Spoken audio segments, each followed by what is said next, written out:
it's your girl, Pastor J. Carter of the Change Church, jumping online and hit you with another video. I'm coming to tell you it's okay to set your boundaries. Set your boundaries. No one knows the mental anguish that you go through. No one knows the mental struggle that you go through. No one knows the emotional hardship that you go through, regardless of what you're dealing with. So set your boundaries. If you're praying and asking God for healing, don't be around people who are like, oh, you can't be healed. Oh, no, set your boundaries. I'm not going to even discuss my healing with you. I'm not even going to discuss my breakthrough with you. As a matter of fact, I'm going to disconnect from you completely. And the reason why setting your boundaries is so important is because bad company ruins good morals, right? And it's very important to have the proper people around you in place in order for you to see your deliverance. Okay, this is why the Bible tells us, forsake not to assemble yourselves amongst believers. So people are like, oh, I don't have to go to church. Oh, I don't have to go to church. You might not have to go to church, but you better be around some believers. You better be around some believers, okay?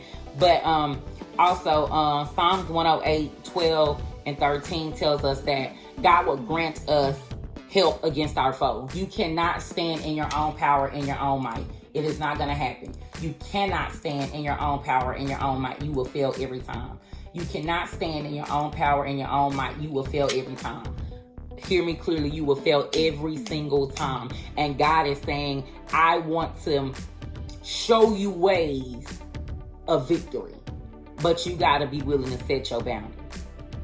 Okay? So whatever you're praying and asking God for, if people are coming against that, disconnect yourself from those people.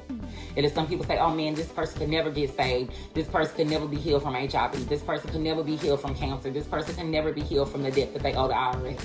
I'm going to tell you this. I owe the IRS over $165,000 at one point in my life. No, it was $65,000, not 100, excuse me. $65,000 in this short time period. And God moved on my behalf.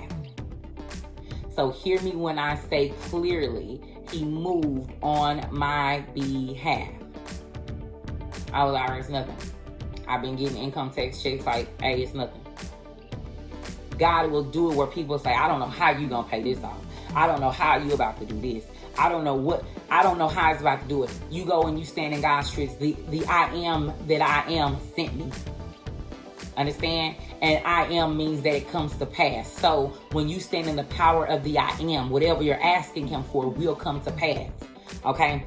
So Psalms 108, 12 through 13 says, oh God, grant us help against the foe. So whoever comes up against me, Lord, I want to stand in your strength and your might. Whoever comes against the covenants, I want to stand in your strength and your might. Anything that rises up against me. Anything that causes me sleepless nights. Y'all better hear me. Anything that makes me wonder. Anything that has me in tears. God, I need you to stand up in me. Show yourself mighty and strong. Y'all got to learn how to pray for real.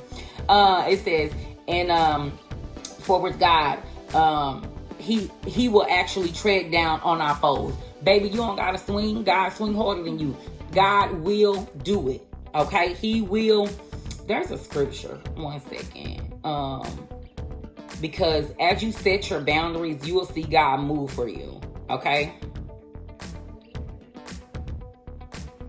As you set your boundaries,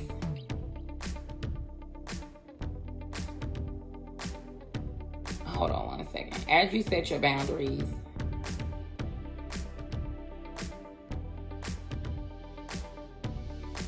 I'm going to find this scripture.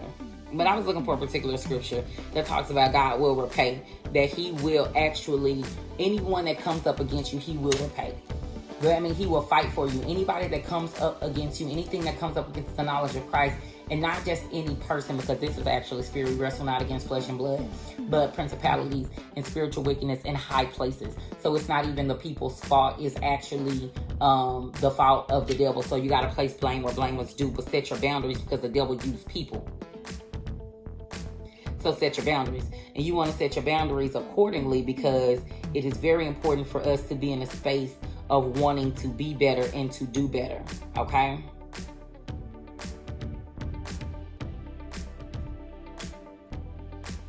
Okay. Look at God. Look at God. Okay? Look at God. God is doing a new thing in my life. But anyway, you have to be in a place of understanding setting boundaries. Set boundaries for your mental health. Set boundaries for your emotional health. set your boundaries. I'm out.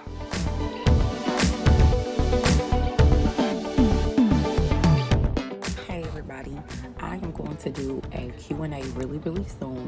So do me a favor, drop your questions, drop your concerns. You can email me at pastorj@thechangedchurch.com, or you can hit me up on Instagram, Facebook.